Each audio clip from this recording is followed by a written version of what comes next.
Hey everyone, welcome back. If you're looking to dip your toes into the world of bonds without the hassle of buying individual ones, investing in an iShares bond ETF might be your perfect starting point. Today, I'm walking you through everything you need to know about how to get started.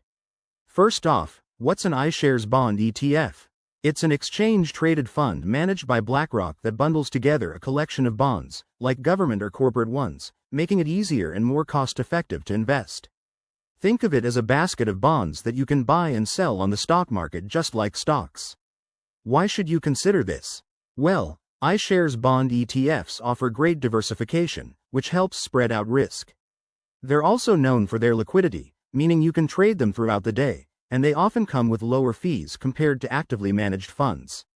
But remember, no investment is without risks. Bond ETFs can be affected by interest rate changes, inflation, or credit risks if the bonds in the fund default. Now, let's get to the how. Step 1. Open a brokerage account.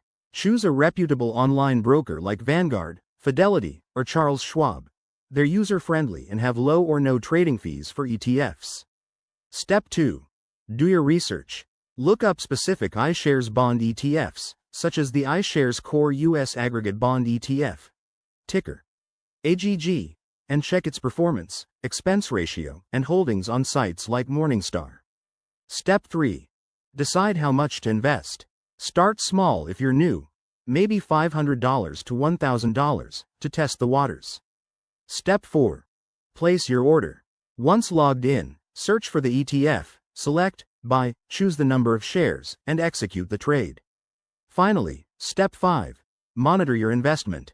Keep an eye on market trends and rebalance your portfolio as needed, perhaps annually. Investing in iShares bond ETFs can be a smart way to add stability to your portfolio, especially if you're balancing out riskier stocks. Always consult a financial advisor to tailor this to your situation. Thanks for watching. Hit that like button if this helped. Subscribe for more investment tips, and let me know in the comments what you'd like to learn next. See you soon.